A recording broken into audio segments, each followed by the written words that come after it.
Hi guys, I'm Rachel and this is Conversations with Dental Friends, the podcast where we talk honestly about what it's really like to build a career in dentistry. Today we're taking it right back to square one, applying for dental school. I sat down with Aoife, who's just graduated from Queens University Belfast, and Lucy, who's heading into her final year there. Between them, they've been through every stage of the process, from personal statements and work experience to those nerve-wracking interviews, and they've shared so many golden bits of advice that I had to split this chat actually into 2 episodes. So if you're thinking about applying, already filling out UCAS, or if you've got that one friend who would make the best dentist ever, this episode is going to be so useful. And before we jump in, just a quick favour, if you're enjoying the podcast, please hit follow and leave a review. It honestly helps so much and it means you'll get new episodes straight to your phone every week. Alright, let's get into part 1 of my chat with Aoife and Lucy about why they chose Queens University Belfast and what the first steps into dentistry really looked like.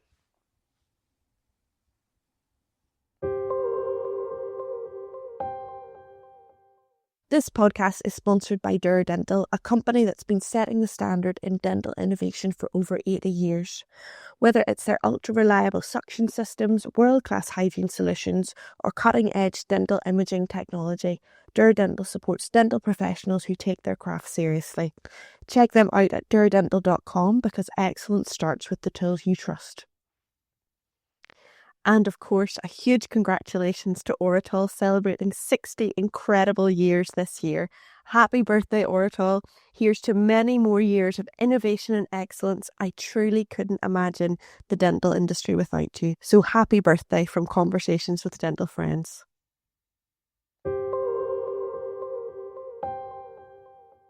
Aoife and Lucy, welcome to Conversations with Dental Friends. Thank you so much for being part of our podcast today. And thank you to Johan from BDA who have hooked us up. Well, thank you so much, Rachel, for having us here today. Thank you, Johan, if you're listening. Oh, Johan will listen, I know. Thank you, Johan. Normally, I would kick off by asking how you got into dentistry. You guys are at the very beginning, literally right at the beginning and the start of your careers. So I'm curious, what made you choose dentistry in the first place and what made you choose Queen's University Belfast? I think we're kind of similar in terms of why we both chose dentistry, in terms of looking around the people we grew up with and our families. Yeah. I know I come from a very caring family and I've always thought I'd end up in a sort of caring profession of some kind. I toyed with the idea of teaching for a while, and I do believe dentistry does include quite a lot of teaching. Absolutely. As anyone knows, at least 5 minutes of your appointment should include some form of oral health instruction. Yeah, similar to Lucy, I was growing up surrounded by different healthcare professionals, so I always knew I wanted to do something sort of healthcare related. Yeah. But one of the reasons why dentistry was the yes for me was I always loved to make people smile. Yeah.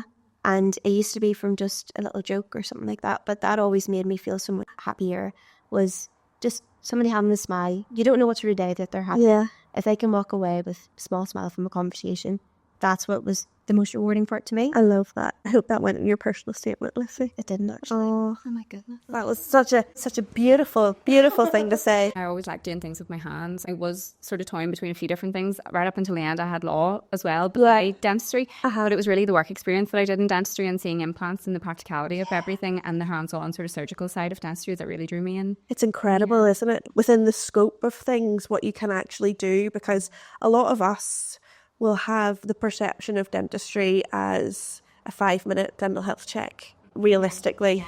And there's so much more to it than that, which your world just opens up when you start to do your work experience. What A-levels did you guys do? Oh, goodness. So I did chemistry, biology, maths, and then French and AS as well. Fantastic. I did chemistry, biology, maths. I did geography, though.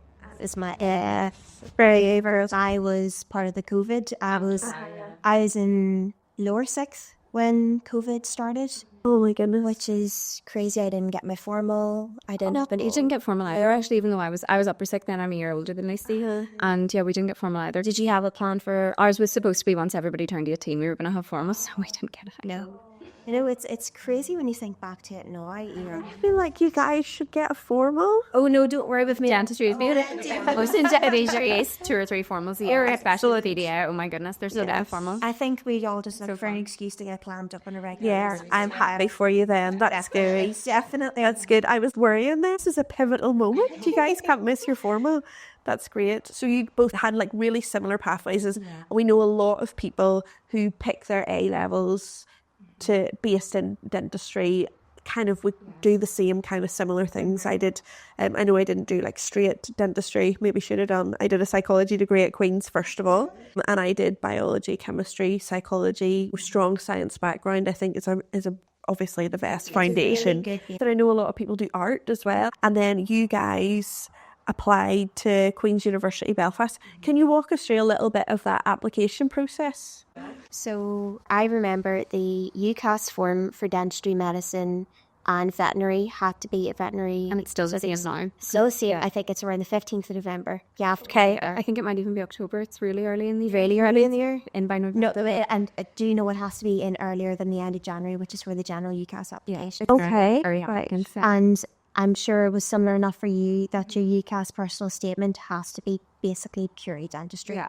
Because you're applying to all against the schools in the UK. Okay, so you can't, I suppose because it's so competitive, so you can't even flirt with a little bit of... And I think it's quite unfair in terms of, if you think about it, you're 17. Yeah. Possibly even just freshly turned 17. And you're expected to choose basically what the rest of your life is going to be. Yes. And what everything around the rest of your life is going to be. But that's going to set you off course. And then you have to pick it earlier than some of your classmates. Yeah. It's up until January time, but you really have to decide that summer, because if you're doing something like medicine, dentistry, veterinary, you have to do UCAT as well. Oh yeah. So it's around the same sort of time, I think, and it's a lot going on at the same time, do you know? And even from your GCSEs. Yeah. Exactly, because you need your A stars really, because that bolsters your applications. It was points based. So in Queens, the points for your GCSEs help to secure you an interview. Okay. A mixture of your GCSE grades, your UCAT score that then helps to secure you the interview. And I think it's sort of similar for the rest of the UK dental schools. So you guys do the UCAS form, personal statement. I think it's changed slightly as well now. I think it's actually like they fill out a form instead of one big personal statement. It's a bit of a challenge to talk about yourself in that way. And also you're putting your whole self on a page for somebody kind of to reject. There's the potential of somebody rejecting you from that. So you're putting so much energy into that personal statement, and it does become bigger than big for some people. I think one of the biggest things that if you can start building from as early on as possible is being kind to yourself. Yes. And resilience. Yes. Those are the two things. Even your personal statement about saying about resilience and being obviously compassionate and empathetic. Yes. Because that's all the things that we need to be. Exactly. Being reflective, I suppose, is something good, even whenever it comes to like personal statement, be able to read it and be like, I really like that bit. I really like that I've done that. Because we're so trained. I don't want to kind of like get into the women chat too early, but we are kind of trained as women to be humble, extremely critical of ourselves. And it's not always natural to sell ourselves, and that's what a personal statement is. Yeah, definitely. At that age, people are very self-conscious and things at that age. Yeah. Even when you're finishing uni, you're not as self-conscious as you were sort of back then. And I think get people to read over it for you. Yeah. And I've read a lot of them. I've read a lot. I love reading them. I love helping them out with things like that. Yes. And we had a really good careers teacher in my secondary school that did sit down and help you.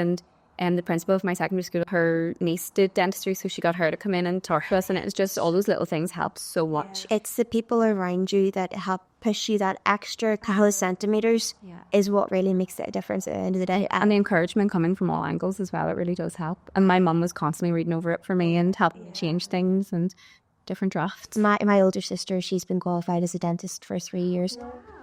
And our careers teacher in our school, because we went to the same school, is basically the lady to thank for inspiring Anna and then therefore inspiring me to take a degree, because I saw how much Anna enjoyed her time in university and the subject she was studying. And yeah, it really does go to show is having those people that can help you out. Yes. And looking to even ask the people around you. Do you know of anyone if they can't tackle themselves? Because we are so willing whenever you get to this stage where you guys are at, and even this stage wherever I'm at now, where you just want people to do their best. You just want people to do really well, and anything you can do to help with that is brilliant. And then it's not just applying. You need to decide what unis you're applying to. So I know you apply to a few. How many is it 5 you can apply for? You can apply for 5. On our day, our school sort of recommended to do 4 for the main thing you wanted to do. Okay. And another thing just in backup. case. Yeah. And I also was considering law, so I applied 3 dentistry, 1 law, 1 backup. And then also when I was writing my personal statement, then I had to focus it purely for dentistry, which then made me a bit cautious because law didn't, but I still did get an offer for law. Great. At the same time. No, I still had that as just in case I changed my mind back, but I'm very happy I stuck with dentistry. There's a bit of a symbiotic relationship, I think, with dentistry and law. I know a few people that have done a legal and ethics masters after they've done their dentistry. And dental therapy at Liverpool, there's a legal module within that course. So I think there's a lot of there's a lot of crossover there.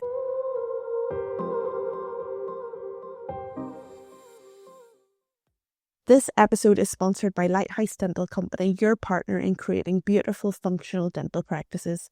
From equipment supply and servicing to full refurbishments, including flooring, cabinetry, electronics and plumbing, they manage the entire project so that dentists can focus on what matters first, their patients. You can explore how they bring practices to life at lighthousedentalcompany.com.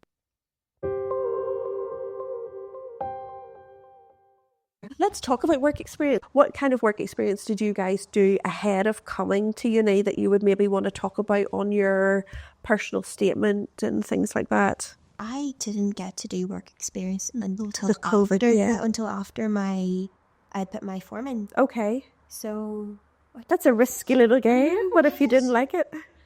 She was very sure. yes, I really can't. That's it. I did mine with an Ulster hospital. Okay, so I was sort of also thinking about medicine for a minute. We shadowed loads of different people, and then an oral maxillofacial surgeon came in and started talking. And I was like, oh wow, this is great. Dentist is so niche from the get-go dentistry. Yes. You're focusing on one specific, like it's a specialisation from the start, so that really drew me to it. And then one of my mum's friends got me some work experience in an implant clinic in Mary, and it was fantastic. It was just seeing like the hands-on nature and the patient interaction and just the difference that it could make. Exactly. That was when I was sort of debating between law and dentistry at that time, and the work experience really like tipped me over the edge into dentistry, and I just thought this is perfect for me. It's putting together a lot of different things that I like. So I love that. I love that. So I think a work experience is so important. And if you're not too sure on what you want to do it in a few different things. Yeah. See different perspectives. So I keep saying to my brother and his friends that are trying to apply now, they're at the stage of applying to university now, hopefully this year, and just do all the different work experiences, see what's out there and see what you think would suit you. Yeah, absolutely. I did an experience in a civil engineering firm, my school, in a law. I just went there, everything. Yes, see what's out there and see what suits you. Yeah. As I went up for a day to Antrim Hospital, and there was cleft lip and palates that are being run for children being assessed for whether they're able to get a bone graft. Yeah. And it's so emotional, isn't it? It's brilliant. It's still life-changing. Yeah. I would love to even just go up now. Like I know so much more about both the condition and both being a dentist, just to observe and learn as much as I can. Absolutely. It was so interesting. Cleft lip and palate is, first of all, it's amazing what can be done now, how it's approached versus how it was approached for patients who are in their 50s, 60s living with like cleft lip and palate repair and what can be done now. But it's just the positivity and the mindset and everything that just makes you realise how good and how your job's going to be. And how much exactly to people. Exactly. So you applied to obviously both Queens University Belfast, because we're in our home of Queens University here. Where else did you guys apply to? I applied to Glasgow, Liverpool and Newcastle. And I applied to Dundee and Cardiff as well. Fantastic. And there's a lot to be said for pushing yourself, out of your comfort zone, but then it's great to be able to stay here and really establish ourselves here in Belfast. I think in our corner of the world, we are so lucky to have effectively a world-class institution. Yes. at our doorstep. Yes. Queens is always sort of either number one. It was number one the year I was applying, or very close to number one in terms of the leaderboards for dentistry as well. So it's just, you feel so proud that it is so close to us and that we can. And I think there's a lot to say about the moral support that's also provided in Queens. Yes. Because sometimes that's not shown up on the leaderboards in terms of that. And in terms of the sense of community that you can get in school dentistry is absolutely crazy. And did you guys come up for an open day then at Queens, or did you just kind of know that you were going to apply to dentistry at Queens? An open day that I went to, I think the summer before I applied, so the summer of floor 6th, and it was just like an information day. But the people that are coming in are getting to practice drilling or practice with composite and like do loads of different things, practice extraction. So it is really good now, I think, that you get to get a good overview of what it's going to be like. Holding a pair of forceps in your hand. Jeez, and them in front of patients. And I think that's actually interesting as well, because some I know just from my experience of dental hygiene, dental therapy interviews, some of them have a practical element where you have to work reflectively. Did you guys have anything like that as an interview? In my Dundee interview, there was like a element of it. It was very different to the Queen's interview at the time. Yeah. Yeah, but it was quite enjoyable, the Dundee interview. I really enjoyed it. Because I was online recordings actually for Queen's. Okay. I didn't have an interviewer. I had a question come up on the screen, and then I had to submit a video. Oh gosh, so it was crazy. It was very tough. I found that very tough. Yeah. But that's okay. I'm here now. Exactly. Get through it. I know, and you don't really think about it's so hard because that's an all-encompassing part of your life in lower 6th, upper 6th, and then you don't really think about that again. Like, I'm sure you guys aren't thinking about that really now. I suppose it's just getting through that process and getting to the other side where you are now students at uni, which is amazing. It's crazy. And we have just this week, of course, is A-level result week, and we were just reflecting there on getting our results. A-level results can be a really stressful time, real emotional roller coaster. For anybody who's just got A-level results, is thinking about dentistry, have you any words of wisdom or anybody that might be disappointed? I think my A-level results day was a very random one in terms of other year groups, because we were the COVID year that got our predicted grades. Yes, so we got predicted grades too. For A-level? For A-level. Oh my goodness, there you go. So yeah, so we were quite different to, like, say, this year's, the people get results this year. At the start, ours were the predicted, when we got our predicted grades, a lot of people didn't get the grades that they were originally predicted from their schools. Yes. And then there were like statistics and things like that, and they had changed them. So then on results day, I didn't actually get the grades that I was meant to get, basically. So I was just pending. So I didn't have the best results day at the start, and then a week later on my birthday, I got my. It was a bit. Yeah, so it was a double celebration then, and I got my actual results, and then a phone call from Queens to say that I had gotten in. So I do think everything works out in the end, even if it's not what you want on the exact day. Just try and keep your head up as best you can and look forward, because it can only go up really from there. And I think, what's meant for you doesn't pass by you, and you will get sorted eventually. And even if you don't get the uni you expect, exactly, that can be part of a bigger sort of universal plan where you could have the absolute time of your life, even though you haven't got to go to where you really thought you were going to go. And sometimes taking a year is only a year, 365 days. Come back to it, the time passes regardless. And the most important thing is be kind to yourself. Mm-hmm. And I think as a student getting your 11 results as well, if you want to ask questions, just ask them to as many people as you can find, and ask to go on work experiences, because you really need to see whether it suits you. And don't listen to other people, but other people's perspective isn't always going to be how it is for you. Looking back on my own experience of A-levels, is everything does work out for a reason. And at that moment in time, it feels like the world is about to explode. Because I'm sure a lot of the biggest thing in your life that is journey, isn't it? It is. And it's basically the bottleneck of 14 years of education. Yes. Literally 14 years of education. Okay, primary one, not exactly important for your CV, but you know. Well, guys, you never know when primary one or maybe take it into consideration. At least one of those things. It's so easy for us to say now, and everybody does say, "Oh, you'll be fine. It's okay." It will be okay, and don't let people take away from the fact if you were really worried about your results or exams, and somebody says, "Oh, well, I always knew you were going to do well," or the family relatives. No, Like, not not a lot of necessarily. pressure. You do it as long as you've done your best. That's all that matters. Exactly. There's a path for everyone. I do believe that there is a path for everyone, and it's doing what's right for you at that moment in time. And sometimes, yes, that's taking a year out and going, this, do you know what, I'm going to go and work for a bit, maybe travel for a bit, and that's originally what my plan was. I wasn't supposed to be going into Queens the year that I started my first year, because I actually didn't get a place when the interviews came out. I hadn't done as well in the interviews as I needed to, and I didn't have a place for Queens. And I was thinking, I don't think I'm ready to go to Scotland just yet. I'm not ready. Don't think I'm ready to leave home. And it's a big financial decision. It is. Moving away for 5 years on effectively a 9 to 5 Monday to Friday course. Yeah. Plus studying on top, where you might not be able to work a Thursday in Tesco's. Yeah. In terms of getting money for rent or food or anything like that. So it is okay just to be able to take a step back until everything will work out.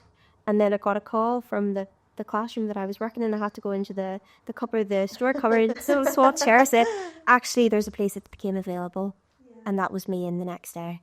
Listen, it's just take it in your stride and have confidence in yourself. That is the most important thing. And make sure you tell people how you're feeling as well. If you are upset on results day, or if you're annoyed about it afterwards, just talk to people as well about what you're going through, because someone has gone through the exact same thing. It's or worse or better, and they have advice for you. Even your school careers advisor. I was constantly talking to my school careers advisor about whether I was going to do dentistry or law at the time. And if your school careers advisor isn't good, there are careers advisors everywhere. So talk to somebody about it. Mm-hmm. Yeah. I love that kind of stuff.